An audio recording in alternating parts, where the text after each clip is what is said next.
พัวของเพื่อนอายุ3 ปีเลยแต่เดี๋ยวนี้เพื่อนกับสิเอิญพัวเพื่อนก่อนช่วยเอ้ยช่วยคือพัวเอ้ยเด้อพี่น้องเลยโอ้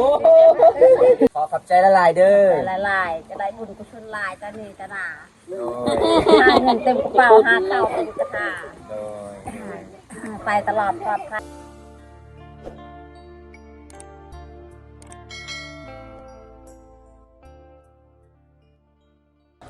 สบายดีพี่น้องมื้อนี้สอสุกก็มีข่าวดีๆเด้อมื้อนี้มีทีมงานเฮามาทำบุญนำกันแจกเสื้อผ้าสำหรับบดอยู่บ้านสอสุกเองมื้อนี้สอสุกก็ดีใจหลายมีทีมงานบาวบุญตาแจกเสื้อผ้าในหมู่บ้านสอสุกเองหมู่บ้านเสาสุกบางคนก็บ่มีเซลล์บางคนก็บ่มีส่งทุกคนเนี่ยอากาศใกล้สิหนาวแล้วเห็นผู้เจ้าล่ะก็เป็นห่วงหลายจังใดก็สิพาอีก4ไปทำบุญนำกันเด้อทุกคนอันนี้ก็เป็นหมู่บ้านเสาสุกเองเทื่อนี้แหละเฮาก็สิเลาะแจกเสื้อผ้าทุกคนกับทีมงาน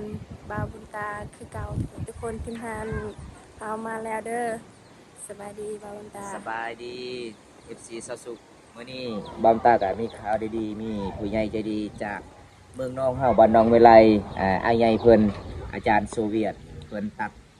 เปิดร้านตัดผมผู้ชายพี่น้อง ก็เลยอ้ายใหญ่เพิ่นก็เห็นคลิปบางตาแล้วก็คลิปสสุขเลาะท้ายเขตชนบทหมู่บ้านนี้ใกล้สิฮอดหน้าหนาวบางคนก็บ่มีเสื้อบางคนก็บ่มีส่งก็เลยอ้ายใหญ่เพิ่นก็ติดต่อทางบางตาแล้วก็มื้อนี้บางตาก็สิพา FC ชาวสุขแล้วก็ FC บอมตาไปสะพานบุญนำกันแล้วก็ชาวสุขเนาะชาวสุขเนาะเอากระสิเลาะหมู่บ้านนี่ทุกคนก็สิได้ลึกพ่อหรือบ่สาวหมู่บ้านอันนี้เป็นเครื่องที่อ้ายใหญ่เพิ่นฝากมาเด้ที่เป็นเครื่องใหม่ทุกคนเลยเพราะว่าอ้ายใหญ่เพิ่นก็เปิดร้านขายเสื้อผ้านี่แล้วก็เลยเครื่องอ้ายใหญ่เพิ่นขายก็บ่พอดีปานใดอ้ายใหญ่เพิ่นก็เป็นห่วงเขตชนบทก็เลยก็สิติดต่อบอมตาให้แจกเสื้อผ้ามาทำบุญนำกันจังได๋ก็ไปทำบุญนำกันพี่น้องในหมู่บ้านนี่จะเป็นหมู่บ้านเสาสุกเองทุกคนนี่ครับก็สิเริ่มไปแล้วทุกคนเฮาสิไปอยู่ไสสิเลาะหมู่บ้านทุกคนเห็นเจ้าขูดยังบงก็เลยก็สิเลาะเพราะว่าตามบำตามมาบำตากะสิบอกสามหมู่บ้านแล้วก็ให้เขาเจ้ารอถ่ายอยู่เพื่อนอันนี้เป็นเครื่องป้าอยู่ไหนไปอันนั้นก็ไปนำกันสิเลาะหมู่บ้านก่อนทุกคนสิได้พ่อหรือเปล่ามาดูทุกคนพักเลยเนาะ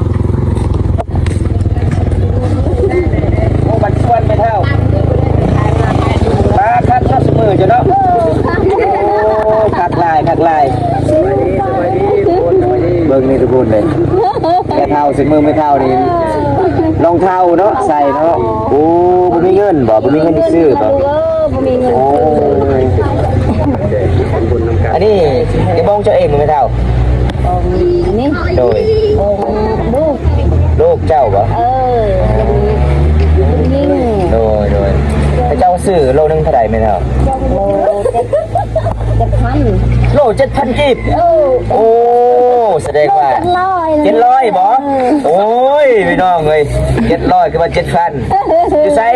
ครัวของแม่เฒ่าว่าอายุ3 ปีอยู่ไสกลับไปไสแหละนอนแล้วเมาเหล้าเอ้าอายุ3 ปีกินเหล้าได้บ่แม่เฒ่ากินนะเหล้ากินโอ้โดยอันนี้เป็นเงินจอดแม่เฒ่าเนาะนี่เนาะโอ้ยเบิ่งทุกคนเห็นแล้วก็สงสารแม่เฒ่าหลายเด้แม่เฒ่าก็หาเงินหาคำบ่เป็นก็เลยหัดจ้างเขาเจ้าอยากได้ฟืนเนาะแม่เฒ่าเนาะเอาวันนี้ก็บ่มีหยังหลายเด้อแม่เฒ่าเด้อเอาก็ไปเยี่ยมมายามทีมงานเฮา3 คนเอาก็สิให้แม่เฒ่าเสื้อผ้ามือซองนั่นแหละใส่ผัวของแม่เฒ่าเอิ้นลงมาสิให้เสื้อนี่นะช่วยเอ้ยบ่โอ้พี่น้องเพิ่นว่าผัวของเพิ่นอายุ3 ปีเด้แต่เดี๋ยวนี้เพิ่นก็สิเอิ้นผัวเพิ่นก็ว่าช่วยเอ้ย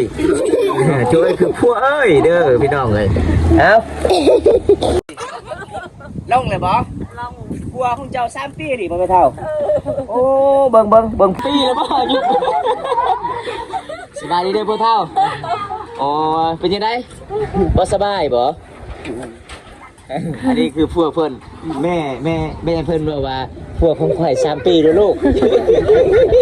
อายุข่อย18 ปีอยู่นำกัน20 ปีอ้าวข่อยเลยตกใจเด้อทุกคนเอ้าจะได้เฮากันมาแจ้งเพิ่นเด้อทุกคนเลยอันนี้เป็นเสื้อกันหนาวเด้อแม่เฒ่าอันนี้เป็นเสื้อกันหนาวเด้อต้องอยากได้บ่ผมไม่น้องอยากได้ แม่เฒ่าอยากได้บ่อันนี้นะเสื้อไหมนี่แม่เฒ่าเว้ยเสื้องามเด้อเสื้อผู้ใหญ่ใจะดีฝากมาแต่อันนี้มันใหญ่เนาะนี่เนาะนุ่งบ่ได้เนาะนี่เนาะเอ้าสิเลือกให้แม่เฒ่าก่อนนะทุกคนเลยเราสิมักอันใดแม่เฒ่าจะเลือกเอาเพิ่นหนึ่งหรือว่าหนึ่งโตเลือกเลยอันนี้คือให้พอนี่เนาะเอาไว้พอตัวนี้บ่เอาบ่เอามาเอาแล้วไหม พอ3 ปี เสียงานเลยทุกคนอย่ามาทำมันไปเลยเอาให้พอก่อนดีนุ่งไปหาผู้สาวหน่อยเนาะกลัว3 ปีกลัวเท่ากลัวเมียอีกเนาะเอาเดี๋ยวสิหาให้ไม่เท่าก่อนนี่ไม่เท่า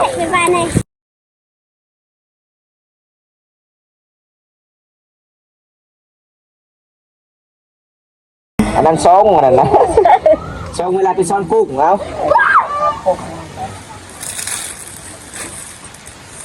ไม่เท่ากันนุ่งเชือกอะ ไอ้น้อยจะได้เสื้อน้อยไม่เท่าโอ้ไม่เท่าจะได้เสื้อน้อยเดี๋ยวบางตาจะเสื้อให้ไม่เท่าก่อน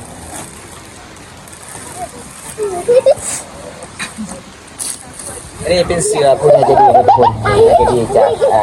น้องเฮาไอ้ไงเพื่อนช่องจะมีหรือบ่ช่องซ้อนกุ้งพอดีบ่สมีช่องบ่พอดีมันไม่เท่าพอดีบ่เจ้าพอดีบ่งามบ่โอ้เป็นบ่างามหลายเลยทุกคนเลยครับจะให้ไม่เท่าในการเพิ่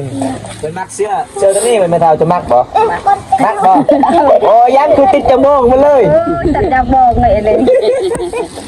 ติดจมูกเลยอันนี้เอาขอขอบใจพ่อใหญ่ใจดีก่อนไม่เท่าโอ้พ่อใหญ่ใจดี ใจขับใจเว้ย ขอขอบใจละลายเด้อ ลายจะได้บุญกุศลลายตานีตาหนาหาเงินเต็มกระเป๋าหาเต่าเต็มกระถา โดย ไปตลอดปลอดภัยนะลูกเอ้ย สาธุครับนี่แม่เพื่อนกันขอขอบใจกันบอกภาษามกองในพี่น้องความตาตาขอขอบใจแทนขอขอบใจละลายเป็นไงจะดีเป็นไงจะบุญจากบ้านน้องเวไลเฮาอาจารย์โซเวียตพี่น้องเอ้ยวันนี้บ้อมตาก็ดีใจหลายแล้วก็ทีมงานเฮา3 คนไปสะพานบุญแล้วก็ทำบุญทำกันช่วยและรักครอบครัวที่มาต้นใกล้สิหอหน้าหนาวอีเมเพิ่นดีใจแล้วเว้ยเนาะดีใจเนาะทางเงินทางคำก็บ่เป็นแม่เพิ่นก็พาไปจำบงมาขายทุกคนเห็นแล้วก็สงสารบ้อมตาก็สิให้อีกให้แม่เฒ่าอีกอันนึงก็คือเสื้อผ้าผู้เก่าทุกคนเลยเอาลุงเวลาหนาวได้ไม่เท่าเด้อนี่งามหลาย งามลาย เสื้อไหมนี่ไม่เท่ามันเสื้อเก่าเลยเสื้อไหมเลยงามบ่ตัวนี้บ่ งาม อุ่นเนาะ ชุนลาย โดยเอาบ๊ายบายผู้ใหญ่เลยบ๊ายบายเลยบ๊ายบายตอนนี้เฮาก็สิมาแจกเสื้อผ้าก่อนนะทุกคนเพราะว่าจะเป็นน้อยยายยาเพราะว่าสาวบ้านเพราะว่าปกติพี่น้องก็เลยเจ้าจะได้บางคนก็ให้อีพ่ออีแม่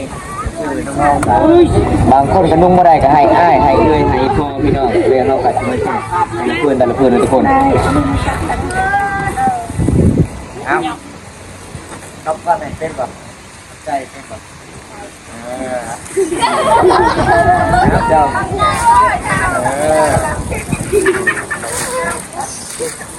เจ้าจะใส่เสื้อกันหนาวด้วยครับใส่เด้อเสื้อผ้ากันหนาวปะเฮาเจ้ามีแม่บ่ โอ้เนี่ย นี่เอา ไอ้ปิดกระบอกแม่เรา ลุกแล้วเอานกก่อนนก เอาไอ้แม่เจ้าเป็นคนป่าเด้อส่งนี่เด้อ เอาเยอะมันกระโปรง เอาไม่เท่า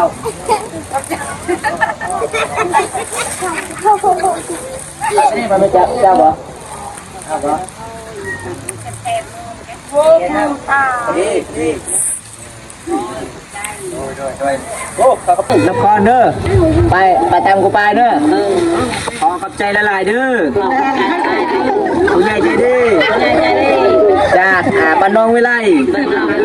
อาจารย์โซเวียตขอพ่อให้อยู่ดีมีแห้งขอให้ร่ำให้รวยเด้อขอให้อายุมันคนยืนต่อไปสาธุนี่พี่น้องเลยเอา อ๋อเลยเอาเยอะอยู่เลย งามเลยพอดีเลิกกับเจ้าเลยจะเบิ้งงามบ่คนเบิ้งงามเลยเนาะงามหลายเลยถึกเลยวันนี้เขากะละลายคนเพราะว่าบางคนก็มักซื้อน้อยบางคนก็มักซื้อใหญ่มานี่เอ่ยเจ้านี่ซื้อกับตัวนี้เจ้าเอางามบ่งามเนาะ งาม เอาอันนี้มันถือกับเจ้านี่เจ้าตัวใหญ่ๆนี่เอา เลยขอบใจ โดยเข้าใจสิกัน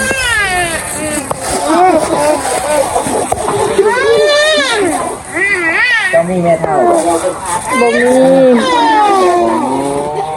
มีแต่พอเท่าเจ้าพอเท่าบ่มีเอาคนเอากะชีมาเอาเดี๋ยวทุกคนโอ้ผู้ลกลายแท้เอื้อยเพิ่นนะมาคนนี้ก่อน กล่อง ปลาลูกเจ้าหมดป่ะเป็นลูกพาแพทย์เลยโอ้ทุกคนเลยเป็นลูกพาแพทย์3 คนลูกเจ้า3 คนโอ้สิได้บ่มีเสื้อเด็กน้อยทุกคนเลยมีแต่เสื้อผู้ใหญ่เอาได้เริ่มเลยโดย ตัดมุกสิบเลยพี่เต้ ในอนัยะแปลกจริงนะในอนัยะเลยไอ้พอจะนุ่มอันนี้นะเอาถุงยางให้เจ้าเลยใส่ถุงยางเลยนี่นะ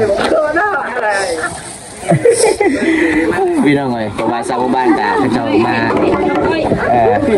บางคนกาผู้มีเสื้อผ้าเลยทุกคนเอากลับมาทำบุญน้ำกันเพราะว่าอีเสื้อผ้านี่บางตาก็อยากไปหาเสาร์อาทิตย์แล้วก็เสาร์อันนี้ยังเนี่ยพี่น้องไปแจกให้เจ้านี่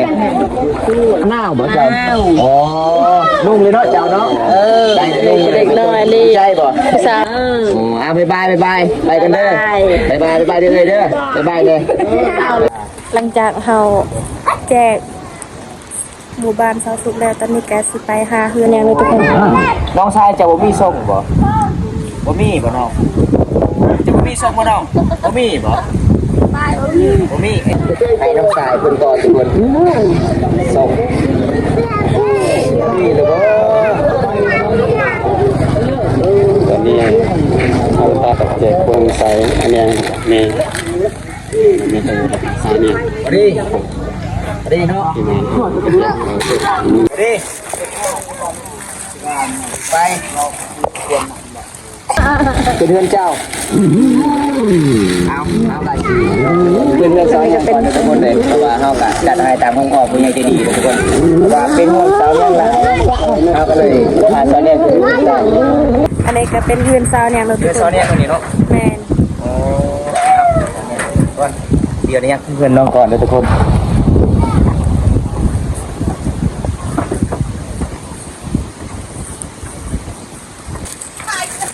ตอนนี้มันเท่ากับมาเยี่ยมมายามเพื่อนสาวเนี่ยแล้วทุกคนเลยเพื่อนน้องเพื่อนแหละก็สงสารน้องเริ่มหนาวพิงไผ่กันเลยทักทายน้องสงสารกันทุกคนอันนี้มันเสียพอดีเลยบอน้องเรือมันตั้งกับมือกันทุกคนสาวเนี่ยเจ้าคันมากก็คือให้เด้อได้เลยเป็นได้อันนี้คือให้ไม่เท่าไม่เท่าได้จะมาไหน เอาทุกคนหลังจากเสาสุกทุกคนตอนนี้เสาสุกกา